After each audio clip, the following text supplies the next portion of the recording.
E aí, galerinha do sétimo ano, tudo bem com vocês? Vamos lá, prontos aí para mais uma viagem na história. Estamos corrigindo a semana 3 do PET 3, cujo tema é Economia e Sociedade na América Portuguesa. Aqui vem falar um pouco sobre o ciclo do açúcar e o ciclo do ouro. Na verdade, como que se organizava, né, a sociedade açucareira e a sociedade mineradora nos finais do século XVII e também no século XVIII. A sociedade açucareira, né, girava em torno do patriarcalismo, né? O senhor de engenho era quem dominava, né, toda aquela sociedade. E ele dominava essa sociedade de onde? Dentro do seu próprio engenho. O engenho era o centro da sociedade colonial. Nesse engenho havia aí o sistema de plantation. O sistema de plantation era baseado na monocultura, que é cultivo de um só produto, que no caso era a cana-de-açúcar, nos latifúndios, que eram grandes propriedades de terra e geralmente era uma produção voltada para exportação, e na mão de obra escrava, no caso a mão de obra escrava africana.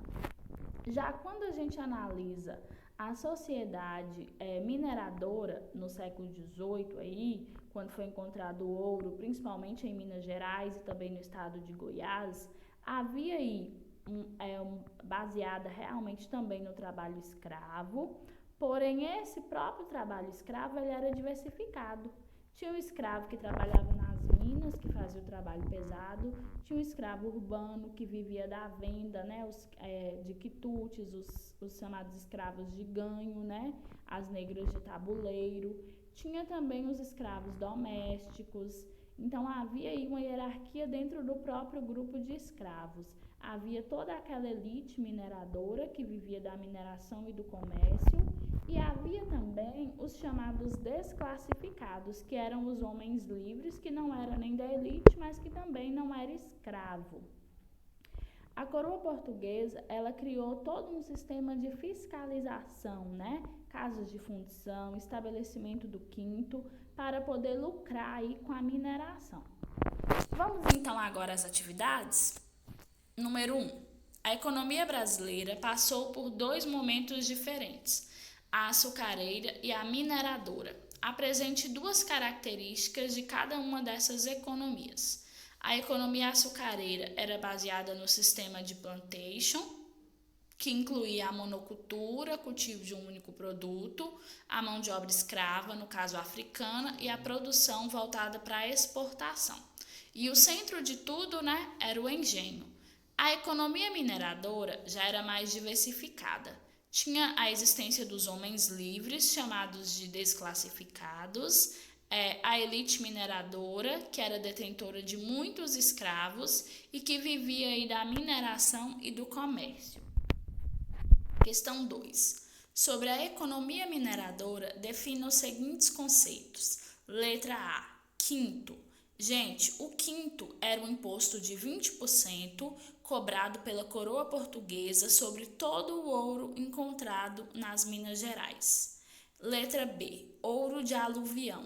O ouro de aluvião foi o nome dado às primeiras faíscas de ouro que foram encontrados, né, à beira dos rios, e que para ser retirado precisava ir do auxílio de uma bateia, espécie de uma vasilha ou de uma peneira, para poder separar aí esse ouro. Letra C. Casas de fundição. As casas de fundição eram o local de controle onde todo o ouro extraído era recolhido, colocado em formas e transformado em barras. E após, né, eles retiravam o quinto, eles carimbavam as barras e liberavam o restante do ouro. Letra D. A captação. A captação, né, como o nome diz, era per capita, por cabeça, era um imposto cobrado sobre as pessoas que trabalhavam nas minas. Quem trabalhava independentemente pagava o imposto somente por si. Quem tinha muitos escravos pagava imposto por cada escravo que ele possuía. Número 3. Explique o que era um engenho e como era a sua estrutura física. O engenho era o centro de toda a sociedade açucareira. Na verdade, era uma extensa propriedade rural que tinha a casa grande, né, onde vivia o senhor de engenho e sua família e os agregados. Próximo a ela tinha a senzala, que era o local sem condições de higiene alguma, onde os negros ficavam alojados quando não estavam trabalhando. Havia uma grande parte de plantação de produtos de subsistência e também de cana-de-açúcar. Logo ao lado ficava o moinho e muitos engenhos, a sua grande maioria, tinha também a capela, né? Que era para manter a religiosidade aí da sociedade. O engenho, né, era o símbolo de toda a sociedade patriarcal do Brasil colônia.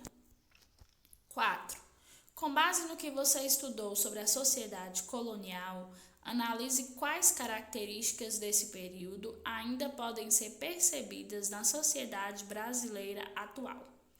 Muitos historiadores, como Sérgio Buarque de Holanda, eles vão falar que o patriarcalismo, o machismo, o racismo são heranças aí dessa sociedade colonial, né? Por quê? Porque nessa sociedade patriarcal tinha um senhor de engenho que dominava sobre a vida de todos, sua família, seus agregados, seus empregados e seus escravos. Então isso aí foi passando, né, de forma hereditária de geração a geração e foi criando aí essa sociedade machista e racista que infelizmente nós vivemos até os dias de hoje. Pessoal, terminamos a nossa correção. Fechamos aí mais uma viagem na história. Espero que vocês tenham aprendido bastante. Após assistir, enviem as fotos das atividades. Um abraço e até a próxima.